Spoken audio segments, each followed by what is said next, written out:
Shalom. First and foremost, I want to give all praise, honor, and glory to the Most High, Yahweh, Bahashem, Yahweh Shai, Bahashem Rakakwadash, and I want to say Shalom to Akban Akwat out there, pursuing this truth diligently. Coming at you once again with another lesson. This one's titled, This Article is Pure Pride. Alright, and of course, it's coming from an article I found on Google News, and it's just pure prideful content.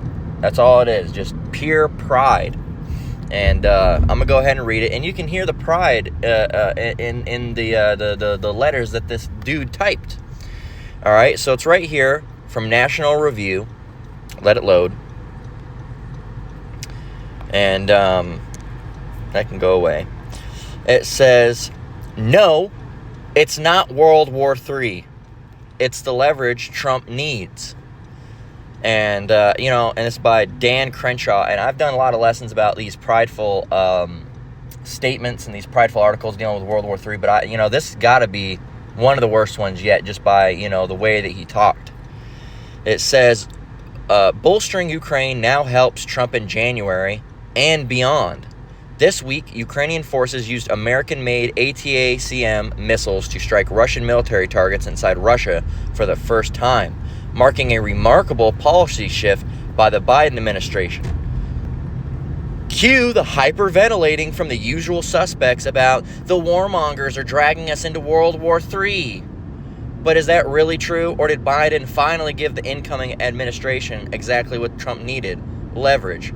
First of all, the breathless cries about the imminency of World War III have been wrong every single day since February 2022, when Russia invaded. Despite the constant but ultimately hollow saber-rattling from Russian leader Vladimir Putin, the fact remains that neither Putin nor the U.S. desire an all-out nuclear conflict. These recent actions don't change that fact. That's got to be some of the most proud introduction that I've ever heard so far on one of these things. It says, second of all, American weapons have been killing Russians since February 24th of 2022. Javelins, Stingers, TOWs, 155s, and HIMARS. Not to mention, thousands of rounds of ammunition have eliminated more than 100,000 Russian soldiers on the battlefield. Still no World War III.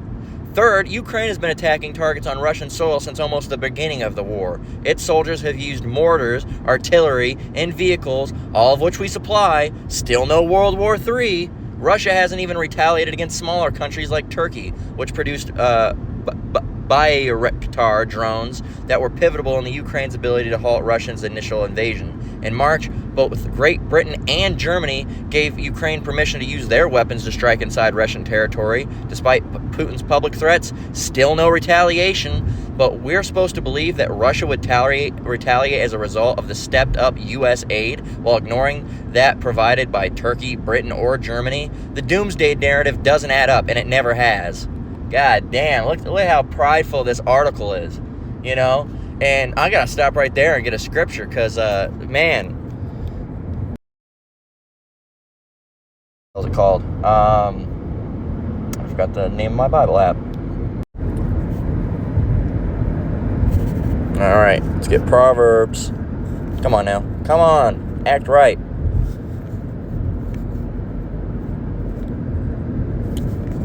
They've destroyed this app. They really have. Everything's going to shit lately.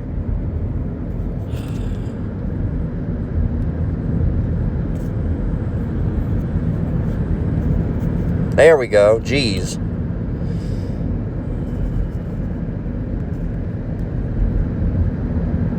Alright, Proverbs 16 and 18. I wanted to get this because, man, like I said, that's got to be one of the most prideful articles I've ever read. It says, this is Proverbs 16 and 18. It says, pride goeth before destruction, and a haughty spirit before a fall. Better it is to be of an humble spirit with the lowly than to divide the spoil with the proud. And these devils, man, it's pure pride, right? It's pure pride. And the thing is that these devils, they're a bunch of atheists, antichrists, all right? That's what they are. They're all it's the Antichrist. Antichrists. Put an S on that. There's not just one. There's many. These Christians are antichrists. These people out in the world are antichrists, right? That's what they are. They're anti-Hamashiach. All right, we're saying Christ for the same sake of, you say Christ. All right, anti-Christ. It's really anti-Hamashiach. That's what that word is, Hamashiach, not Christ. Okay, so Christ isn't a Hebrew phrase. Okay, it's not a Hebrew word. Neither is Jesus. Okay, but you don't know that because you're an antichrist. But this article is pure pride, man, and they don't even understand the scriptures. How's that go? For if they did know, never mind. For if they did know,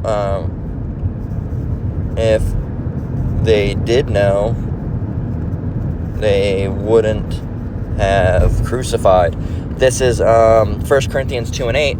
It says, once it loads, 1 Corinthians 2 and 8. Come on, let's get there. Come on. Maybe it's my phone, not even the apps or anything. Could just be my phone. It's 1 Corinthians 2 and 8. I don't want the Good News Translation. I want the King James Version. It says, which none of the princes of this world knew. Well, we got to go from 5. Just go through 5. It'll read somewhere in there. It says,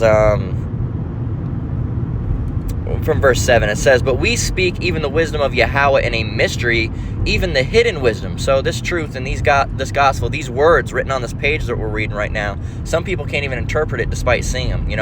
For example, the best way to, how can you not understand it if it's right in front of you? Well, for example, I could read the pages off of a book in Spanish, and I can maybe piece out a word here or two, but I'm ultimately not going to get the understanding of it. I'm not going to get the wisdom of it, all right? Because I don't know what it's talking about. And that's how these people in this world are when it comes to this truth.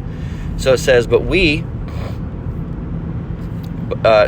speak the wisdom of Yahweh in a mystery, even the hidden wisdom, which Yahweh ordained before the world unto our glory, which none of the princes of this world knew. These people, these rulers in this world, right? For had they known it, they would not have crucified the Lord of glory. So think about it. This truth isn't for everybody, and if it was for everybody, these the Romans, all right, the modern day Edomites, all right, going back from their forefathers' lineage, all right, back to that bloodline of their fathers, they wouldn't have crucified Yahushua because they would have known what type of punishment was coming their way, because they would have known. But they don't know, and they didn't know, and they don't know, and that's why they crucified him, and that's why they're still the way that they are. Because if they knew, if they really had the wisdom, and they had the truth, or any a fragment of it even, they wouldn't be being the devils that they are being now. All right? So, I just, roll up to the workplace here now, so I got to go and put this on pause. I'm gonna go ahead and stew on this. And then, Lord willing, when I'm off or on my break or whenever I get time, I'll come back and piece it together, and I'll come back with the part 2. Piece it together. It'll just be one complete lesson for you brothers and sisters. So until that, shalom. Lord willing, shalom.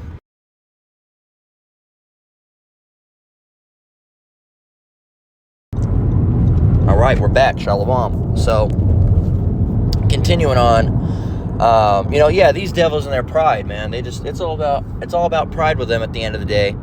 And you can just tell it by the way that they talk, and the way, I just did it, the way you walk, the way you talk, the other day when I did it, but the way they walk, the way they talk, the way they write, all right, it's all in their mannerisms as these devils are proud. And it's enough to really piss you off, man. It really makes you want to, slap them across the damn face.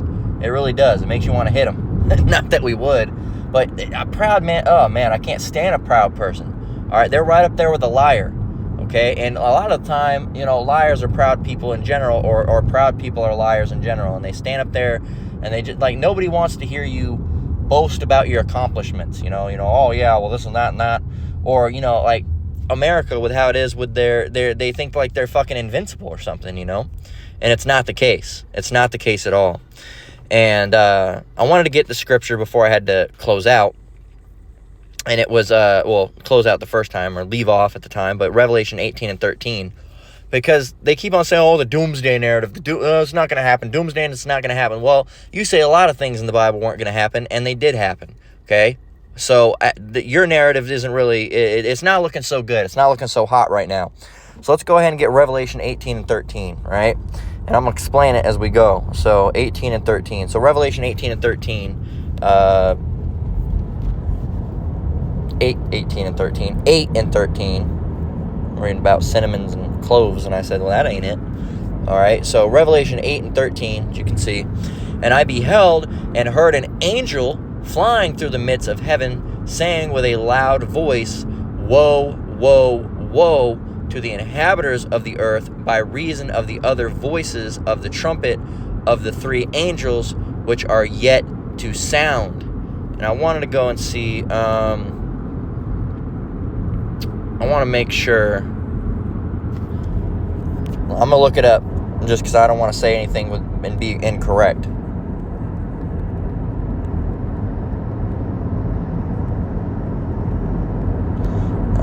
I'm pretty sure. I just want to make sure. Let me double check, because I could be wrong.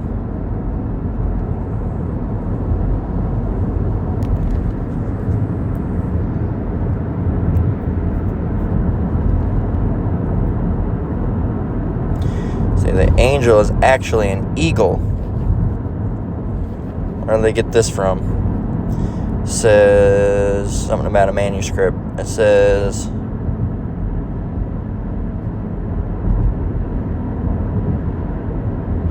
Revelation 8 and 13, the eagle or the angel. Apparently that's talking about, it's actually an eagle, because it goes back to a different manuscript. It says the specific named angel, the Greek word used here, translates more accurately to an eagle than an angel. And that's not what we're talking about. Nope, that ain't it. All right, so that ain't it. It's not an eagle. All right, it's an angel, and that's where they, we use the Greek, but it's not talking about an eagle flying through the air saying it. An eagle can't speak. Okay. It says, saying with a loud voice, Woe, woe, woe, unto the inhabitants of the earth by reason of the other voices of the trumpet of the three angels which are yet to sound. Okay, so woe means destruction. All right, a very terrible situation. You can look that up. That's your homework. Look up the definition of woe. As a matter of fact, we can usually pull it up just by doing this. So let's open it up. So it says woe. It says, and that's not the word we're looking for. This is talking about an interjection, as in whoa, and that's not what it's talking about. But it's talking about distress, as it says at the bottom, as rather than a wish or imprecation. Distress will come upon. Whoa, whoa, whoa, distress will come upon. All right, now while we're at it, I want to see in that Greek, which is what they're talking about with angel here. Now, is this word, it goes back to angelos or angelo. And what does it mean? It says a angel or a messenger. So I don't know what y'all are talking about, because that's in the Greek right there, angelo or angelos. All right. So there you go. So again, they don't know what they're talking about. But this woe, woe, woe is talking about 3 major world wars. All right. Woe means, go and look it up. You should have that. All right. A terrible time of tribulation, great distress. All right. Whoa, whoa, whoa. 3 times he said it. All right. Whoa, whoa, whoa. Now, if you go down to Revelation 9 and 12, all right, let's go and get it. 8 and 12. Now we have 9 and 12. It says, and this is after that first woe had passed, that first woe being World War I. It says, 1 woe is past, and behold, there come 2 woes more hereafter. So there's 2 more woes, World War II and World War III. Now, if you read up, it talks about, right here in verse 9, Revelation 9 and 9, it says, and they had breastplates as it were breastplates of iron, and the sound of their wings was as the sound of chariots of many horses running in the battle. Now, this is speaking about those World War I attack planes, man, because they had the breastplates of iron, and that's that iron, that iron body, and the sound of their wings was as the sound of chariots of many horses running to battle. Now, I've done it before. I don't have the way to do it right now because I'm on mobile, but if you open up, 4 or 5 tabs of horses running, it's going to sound an awful lot like those old planes, because those old planes don't sound like your modern planes. Okay, they had a more of a buzzy, that, it sounds more like a gallop. Okay, the modern planes, they don't really have that sound anymore. If there's any sound coming off of them, you really can't almost even hear it flying through the air. A lot of them are like stealth bombers and stealth fighters now, so you can't really hear anything, even with the Boeing planes that they use for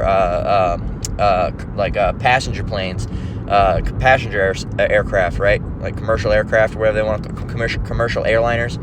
They don't really have a sound. All right, you might hear a little bit of a little bit of the the big old jet airliner, right? You might hear a little bit of that big old jet airliner jet sound going off when you hear it in the air, but it doesn't really sound like the old planes did. All right, because these new planes they're jet airplanes. All right, Like that song, who's that? Was that still Steve Miller that sang that song? Big old jet airliner. But the new ones, they're jets, all right? The old ones were rotary, all right? You'd actually have a propeller. These new planes, and, we still do have planes out there with propellers, but these jet airliners and stuff like that, these Boeings and the stealth fighters and bombers and stuff, they're jets. That's why they call them jets, because they're not airplanes as far as, like, they're airplanes, but they're not rotary airplanes. They don't have the, I just said it, man. I forgot what I was saying. The rotating damn thing. What is it called? I just said it. I already forgot. Anyway, you know what I said. All right, you just heard it. My brain doesn't want to work, but you remember it, right? The propeller. There we go. Call all you how about meow shy. Propeller. Okay? Boats have propellers. Planes have propellers. Okay? But a lot of planes don't have them anymore unless they're like specific, like crop dusters and stuff. I believe a crop duster still has propellers. All right? But a lot of the jets go faster usually, so they're usually using jets most of the time. But that sound, all right, of many chariots running to battle, all right, and the chariots is speaking about horses, all right, and the sound of chariots of many horses running to battle, all right, and that's that sound, all right. You can get that. Go and look up World War I plane sound, all right, and then compare it to the sound of many horses running, and you'll say, oh wow, that sounds a lot the same.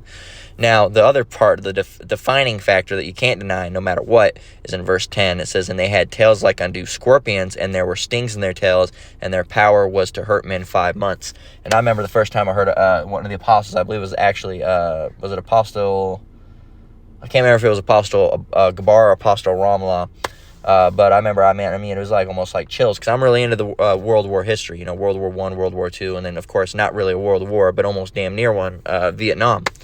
And just into the history of it, and knowing when he was breaking it down, can't remember which apostle, unfortunately, so Slovakia, when he was breaking it down, I was like, whoa, man, everything just that makes so much sense. He's talking about tail gunners. I said, yep, absolutely, and that's what, getting around to the point, the tails like scorpions and the sting in their tails, that's talking about tail gunners, all right, because in World War I planes, Slovakia, indigestion. They had tail gunners. Okay, it's not like the jets now and the Black Hawks and the Apache helicopters and all those different jets and airplanes and helicopters, all that stuff where you can actually, it's manual control by the pilot, all right, or a co-pilot. In this case, it was specifically another seat in the back of the plane, right off the back of the wing, all right, right over by the tail. All right, where they would usually have a Louis gun or a Lewis gun, however you want to pronounce it. Lewis, I think it's a Lewis gun. A Lewis gun or a Lewis or a Louis. I can't remember how they pronounce it. But big old pan-fed machine gun. All right, had a big old, its magazine looked like a big old pan, like a disc that sat on top. And used in World War I and World War II. And they would just sit out there and just gun people down, and it hurt men, right? And their power was to hurt men 5 months. So that's what that's talking about. So, an angel warning the inhabitants of the earth about 3 woes, all right? You have, one woe that's already passed, all right, in Revelation 9 and 12. Now, in Revelation 11 and 14, this is the I believe, the only other time that it talks about these 3 woes, all right, in Revelation 11 and 14. So let's go and get that. And it says, the second woe is past, and behold, the third woe cometh quickly. Okay, so the second woe is past, and behold, the third woe cometh quickly. So this means that the Second World War is past. Okay, and it said the third woe cometh quickly. Now, there has not been a third world war. So that means we're coming to the time that there will be one. Okay, now we had less gaps between World War I and World War II from now. All right, then it's going to be from World War II to World War III. There was a less of a gap. There's a longer gap between World War II and World War III. It gives you that, again, when they say, I'll say peace and safety, then sudden destruction shall come. Roughly paraphrasing, of course. Then comes sudden destruction. And you're going to have that period of quote-unquote peace. I mean, there was other wars, too. It wasn't really peaceful, but it wasn't a world war. And then, and it's built up to the point now where people are so critical and hypocritical, and, you even say anything about a world war, there's not going to be a third world war. There's not going to be a third world war. No, we're past that. We're not going to have a third world war. No, there's going to be a third world war. Regardless if you believe it or not. And you're over here talking about, talking out your ass with your pride. And that's the type of shit, that's the type of talk that gets happened before there is a world war. Okay, that's the type of habits that imperialistic, patriotic. We're the strongest nation in the world, and we will survive even if even God can't strike us down. All right, that's that true American pride. All right, thinking that even God Himself couldn't strike you down. And these devils are proud to the core. Proud to the core, not a little bit proud. They are proud to the core. They think that God Himself couldn't strike me down. Right? They even said that about the Titanic, and look how that happened. All right, so devils. Take a little tip from the past. When you say things like that, and you say that, oh, we're going to be victorious, and blah, blah, blah, blah, blah, blah, blah, usually it don't really end up going out how you want it to go, all right? And World War III is going to be, who's going to win World War III? Anybody know? Anybody, any brothers and sisters that are watching right now, you should be able to answer this. Who's going to win World War III? All right, all right, I'm gonna answer. It ain't gonna be America. Damn sure ain't gonna be America. It ain't gonna be Russia or any of the other nations. World War III is ultimately gonna be won by Yahweh Shai. Okay, that's ultimately who's gonna be the winner, because he's gonna come back in the midst of it. All right, and he's gonna be the real weapon. All right, he's gonna be the real weapon. All right, because he's gonna be. So, I mean, there's going to be bombs dropping at that time. Nuclear, thermonuclear destruction is going to be happening.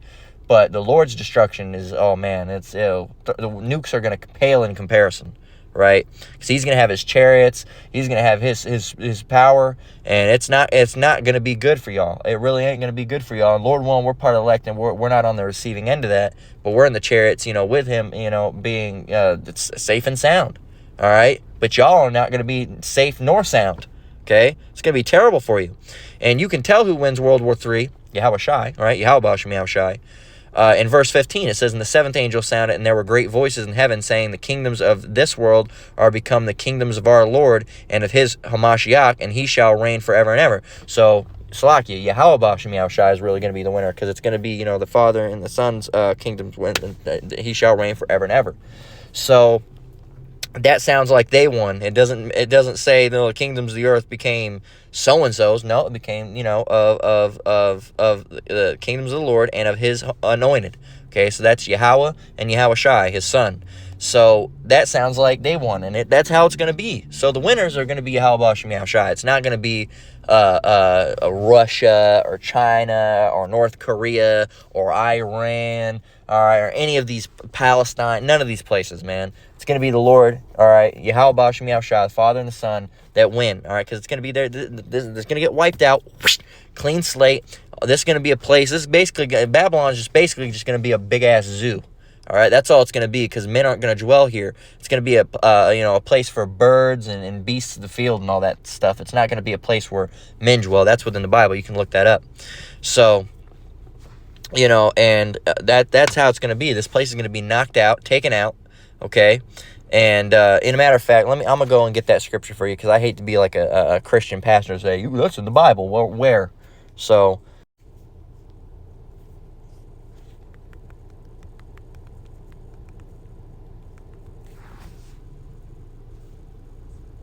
Revelation 18:2. This isn't necessarily the one I was looking for. I can't remember what the other one is, but Revelation 18:2 says, and he cried mightily with a strong voice, saying, Babylon the great is fallen, it has become the habitation of devils, and the hold of every foul spirit, and a cage of every unclean and hateful bird.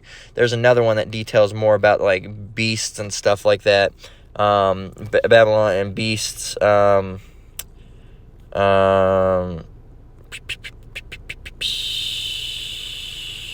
Yep, Jeremiah 50:39, it says, therefore the wild beasts, let me go up into verse, no, we'll get it from here. So it says, therefore, this is Jeremiah 50:39, it says, therefore the wild beasts of the desert with the wild beasts of the island shall dwell there, and the owls shall dwell therein, and it shall be no more inhabited forever, neither shall it be dwelt in from generation to generation. And it says, as Yahweh overthrew Sodom and Gomorrah and the neighbor cities thereof, saith the Lord, so shall no man abide there, neither shall any son of man dwell therein. So there you go. So no man's not going to be dwelling in those lands. All right, it's going to be a place for animals and birds and all that stuff. Now I want to touch a little bit more on this prideful ass article here. So let me go ahead and see. Come on, man.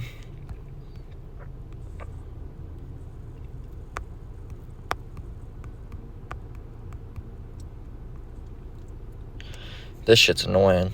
Bear with me.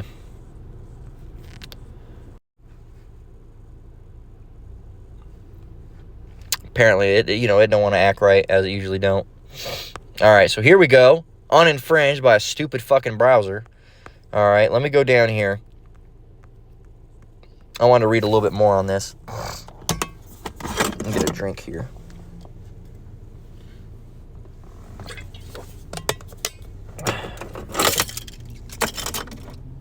All right, so give me a minute.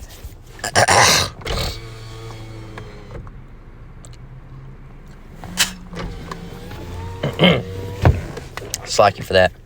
So I wanted to get, we read a little bit more earlier, but this is where we left off right here. It says, I'll just read up a little bit more where we were. But it says, unlike most of the people complaining about U.S. support for Ukraine in the comment section, I have actually been to war and have the scars to prove it. Womp womp. It says, I've learned many lessons, but one stands out. You won't get peace without leverage, and you can't create leverage without exerting strength. So that's what peace through strength actually means. You don't realize Biden just put y'all asses in a real fucking bad position, you dummies. Fucking dummies. You fucking warhead. Fucking jarhead bitch. I've actually been to war. Nobody gives a fuck, man. Nobody gives a fuck with your fucking PTSD's fucking strung out ass. Nobody gives a shit. Okay? You fought for a company that don't give a shit about you. So you sit there and you deal with your punishment now. Okay? Oh, I got the scars from war. Well, your country don't give a shit about you, man. Go ahead and wait. Don't you got some VA to be waiting at for fucking 10 more hours, man? This country don't give a shit about you. This country don't give a goddamn about you. If you think this country gives a shit about you, then you really are blinder than I thought. It says, if you're really for peace, then I fought for our country. It ain't my country. It ain't my fucking country. I don't know who you're talking about, our country. You fought for your country. You fought for your kingdom. This ain't my kingdom. All right? You can have your kingdom and you can shove it up right up your goddamn ass. Okay? have that Apostle Ramlah spirit, man. It says, if you're really for peace, then you want what Trump wants. Trump doesn't want fucking peace. What the fuck are you talking about? This is a Trumpy fucking, wife isn't fucking him type behavior. This is you ain't getting none from your wife type behavior. You sit around and talk about America. I know this dude owns at least 20 guns. And it says, if you're ready for peace, then you want what Trump wants. Putin at the negotiation. He's friends with Putin.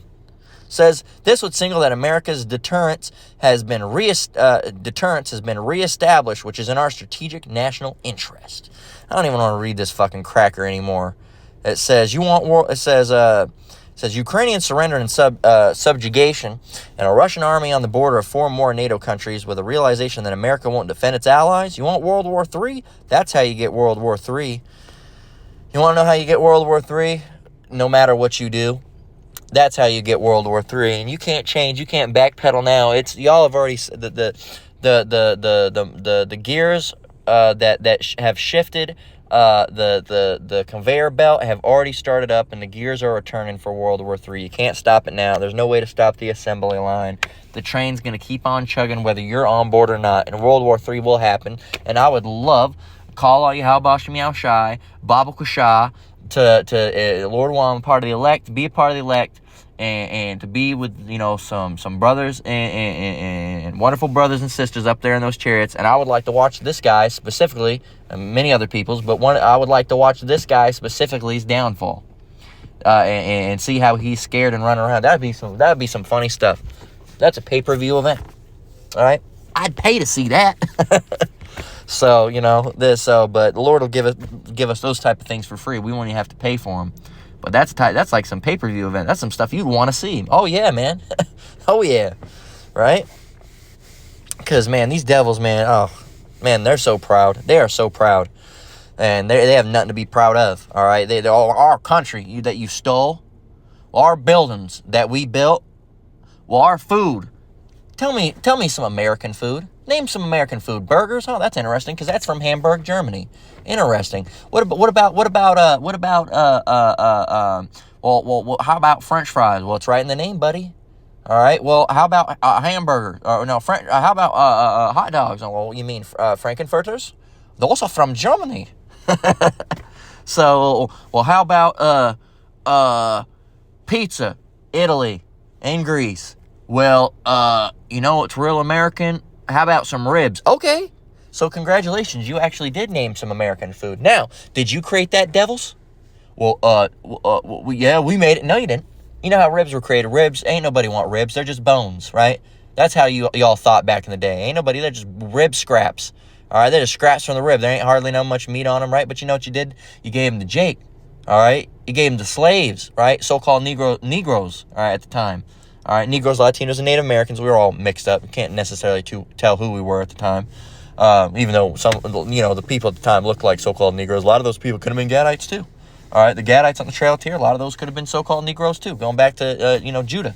So, we're all mixed in. So you might have a so-called black person that's really an Issacharite or a Gadite. You might have a Native American that's actually just a Judite. All right, so which would be considered a so-called Negro. So, but yeah, these devils, but they'll say, so yeah, it was us who made it.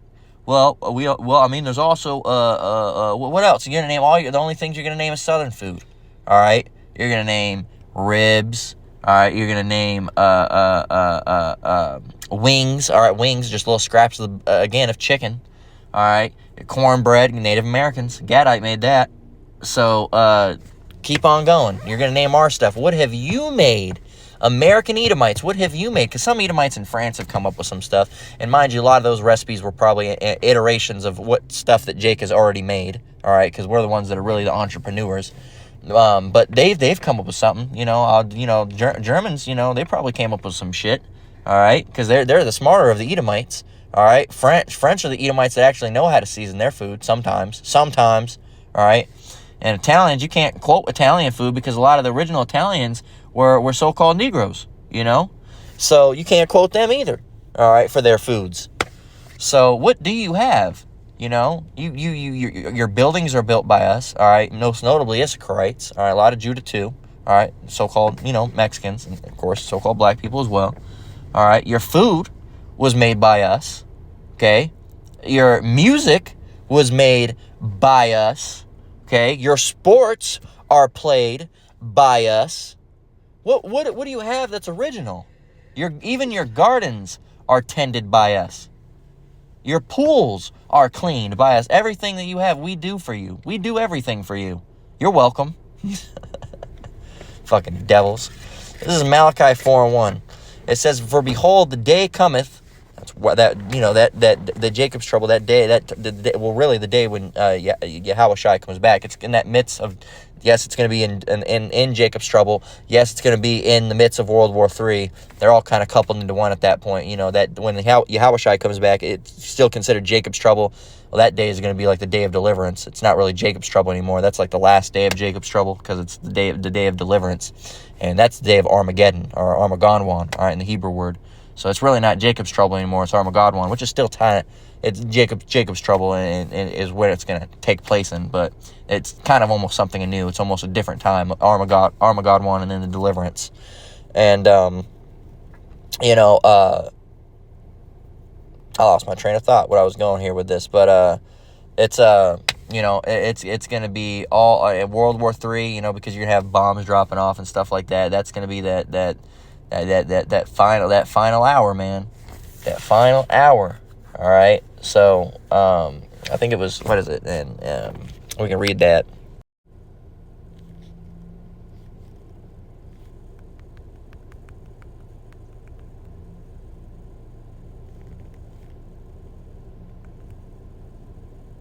Right here, Revelation 18:17.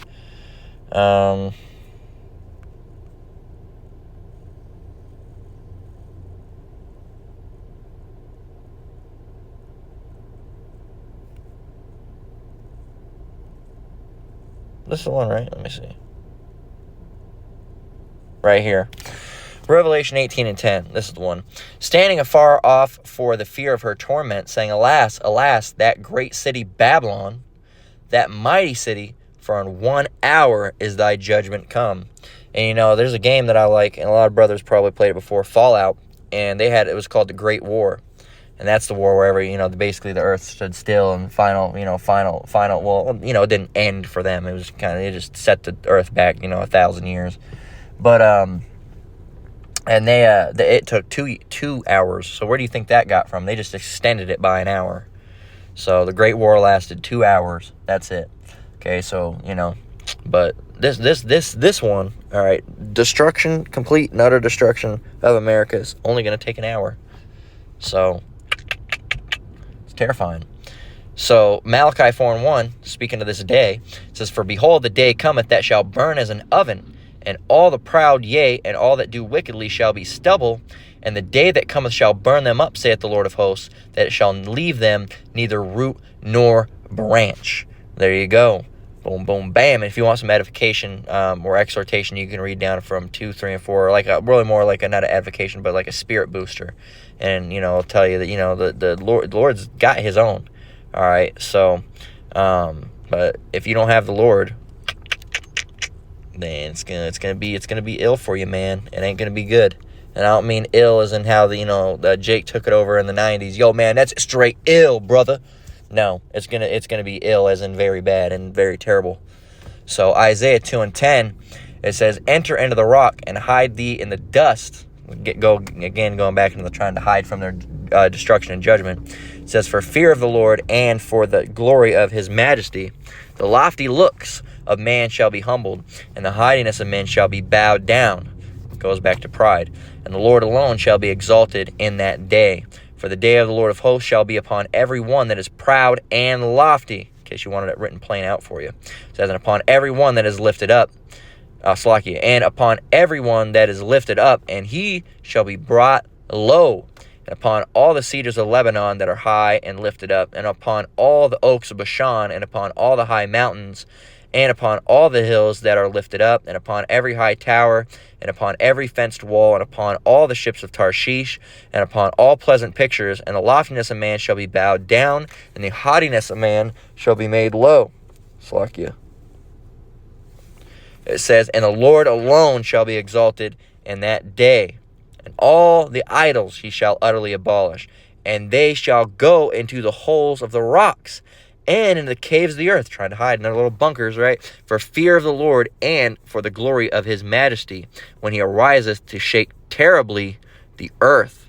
In that day a man shall cast his idols of silver and his idols of gold, which they made, each one for himself to worship, to the moles and to the bats." That's the ground. Moles are in the ground and bats are in the sky. So they're going to be throwing their idols in that sky and on the ground. And as I've heard, I believe it was Elder Manatazatbai say, you're going to have these Turks, these Arabs, they're going to be taking their turban off and, "You motherfucker, why did you not save me, Allah?" And they're going to be stomping on their turbans, all right? Because their God, Allah, doesn't exist. Now, that Allah word just means, God, a God, all right? But they worship, a character named Allah, all right? And that's who they think is going to save them, all right? And he's not, all right? The only true power is Yahweh Bashem Yahushai, all right? God, your version of God, all right, and Jesus Christ, and the all-loving God that loves everybody. That God doesn't exist, all right? The God within the Bible does exist. His name is Yahweh, and he has a son, all right, who you call Jesus, but his real name is Yahweh Shai, okay? But your God and Jesus doesn't exist, all right? And Ganesha and Shiva and Buddha, all these gods, they don't exist. They're not real. They're not going to be able to help you. They're the equivalent of SpongeBob. All right, SpongeBob, help me, SpongeBob, help. You're going to get just as much help then as if you were calling on, "Help me, Jesus Christ, oh, Buddha, God." You're going to get just as much help as if you screamed out and begged for Patrick Star and SpongeBob to help you. You want to know why? Because SpongeBob don't exist, and neither does Jesus, all right? Jesus don't exist. Well, yes, he does. He's in the Bible. No, Yahushua exists in the Bible, and you've based some things of your character Jesus off of him, but they are not the same, because Yahushua is described in Revelation, all right? And he has white woolly hair, eyes red as a flame of fire, and feet undefined brass as if they burn into a furnace. Jesus don't look like that. He has long brown hair, he has blue eyes, and he has white, pale, porcelain, light skin, all right? Leprous, dirty Edomite cracker skin, right? that I myself even happen to have, because I have that, that leprosy of the skin, that clean leper, right? So they're not the same, all right? And guess what? Yahweh is described as well, and he's not described as a white man with however you depict him, okay? So he's not, all right? The Ancient of Days, as it's described, is as he's described in that verse, all right? Let me go get it. It was wool, Ancient of Days. Yeah, Daniel 7 and 9 says right here, and I beheld the thrones were cast down, and the Ancient of Days did sit, whose garment was white as snow, and his hair of his head was like the pure wool. His throne was like the fiery flame, and his wheels as burning fire. So his hair like as of the pure wool. Okay, that one doesn't even say white. Okay, and a lot of the Christians, they'll try to backslide when we're talking about Yahushai. That scripture is talking about Yahweh, but when they're talking about Yahweh, when we talk about Yahushai and they're trying to refute it, they'll say, oh, well, that's Jesus' hair was white. Well, you don't depict him as such, so now you're trying to backtrack. And you'll say, well, yeah, that's just it's meaning that his hair was white. Well, you don't depict his hair as being white. So now you're just fucking lying, okay? Now you're just lying. So, no, it's not talking about being wool, saying his hair was white. Well, Jesus' hair isn't white. It's brown. So now what? Why don't you depict him with long white hair then? Yeah, shut the fuck up, man. Get out of here, man. Don't you got some clefts of the rock to be going and climbing up into? It's getting pretty close, man. We know you scary. So verse 21, to go into the clefts of the rock and into the tops of the jagged rocks for fear of the Lord and for the glory of his majesty when he ariseth to shake terribly the earth. So that article is nothing but pure pride. And y'all are going to see, man. Y'all are going to see, when you see a so-called black man in the sky, cracking them skies open, you see chariots flood out, what you call UFOs. You're seeing all a bunch of UFOs. Oh, Lord. Oh. You're going to freak out, right? Yeah, you Jakes too. You're going to freak out. You're going to freak the hell out, man. You're not going to know, especially you Edomites, though, man. Especially you Edomites. Jake's going to freak out because they know their destruction's coming, the wicked Jake. But you Edomites, man, all you, ones that are going to coon-hating conventions or whatever the fuck, whatever the fuck you want to call them. All right, the Jigaboo Boogaloo. All right, the Beta Coon 2000 Fest or whatever the fuck you want to call them, your little clan rallies or whatever the fuck. And, God, God's going to put these niggers back where they belong. And right back into slavery. Oh, boy, you could not be more wrong. All right, you're the one who's going into slavery. You're the one who's going into slavery, boy.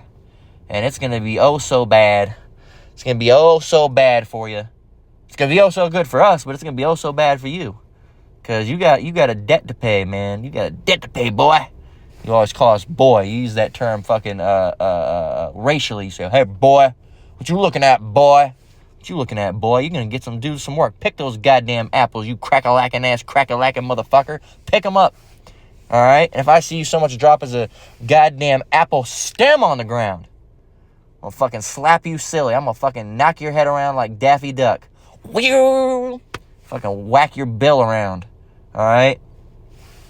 So, yeah, man. These devils, this pure pride. And you're going to have that beaten out of you.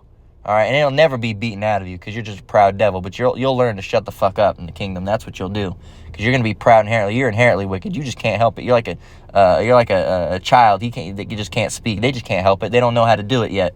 Right? That's how you Edomites are. You just don't know how to be good. You don't know how. All right. But unlike children, you don't know how to learn. You can't learn. All right, how to be good. You're just bad people. The only thing you ever got good at is learning to cover up the fact that you're bad. All right, with that deception. That's what we were talking about yesterday with being deceiving. Okay, I believe it was yesterday I talked about that. And Slack you for being upload so late. I completely forgot to upload it. I made the lesson completely, didn't even upload it. I was like, all right, we're done. I did the lesson. I said, cool. And I prayed, and then I guess I must have forgot to upload it. So Slack you for that. Sometimes that happens. So Slack you for that, Bible shot. But yeah, man. So these devils, man, we can't wait to see you in subjection. Because it's, you always try to have us bow down and bow down and bow down. But see, the thing is, you do weird shit, though. You do buck breaking. You do weird shit. We mentioned that the other day, too. It's like the whole motherfucking where you put a bag over the slave's head, all right, and make him have sex with his mother. And then you say, oh, motherfucker. That's where that term came from, right? And we're not going to do no weird, freaky, fucking deaky shit like that. That's just fucking wrong, wicked, and weird. All right, it's wicked, first of all, and it's weird. It's just weird on top of being wicked. It's what enjoy. Oh, look, he's fucking his mother. That's fucking inbred-ass behavior, man. That's some inbred behavior. That's not funny. It's sick, you know? It probably gives you a fucking little Woody over there, you fucking sick, twisted fuck. You nasty motherfucker. We know you were all into it. All right, we know you got your rocks off on that shit. That's why you did stuff like buck breaking. Well, it was just to fuck with the slave. No, we know you got a fucking Woody over that shit. You nasty freak ass fuck. All right, no one as profane as Esau. We know you that turns you on. You're weird. All right, you're just a weird person making couches out of so-called Negro hair. That's weird. That's weird shit, man. I don't want a towel made out of fucking Edomite hair, fucking smelling like golden retriever all the goddamn time. I don't want that. We don't want that. All right, but these Edomite, man, you're just weird, man. Y'all are some weird motherfuckers.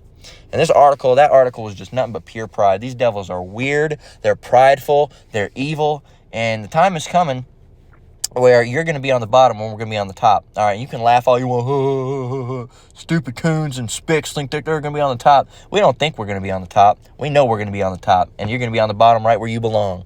And that's where we're going to close out. So with that, Lord willing, this lesson was edifying. Once again, I want to give all praise, honor, and glory to the Most High, Yahweh, Bahashem Yahweh Shai, Bahashem Akakwadash. I want to say shalom to you brothers and sisters out there. Keep enduring, keep the faith. Hey man, Esau is the end of the world, and Jacob is the beginning of that which follows. All right, roughly paraphrasing. We're coming up into that time, man, and we're about to be out of here. And Esau's about to be in those chains, man. It's about to be a good time, Lord willing. All right, but we got to get through some rough times before we get to those good times. And Lord willing, you know, we'll make it as part of the elect, and it'll be a great time. All right, so until next one, Lord willing, shalom.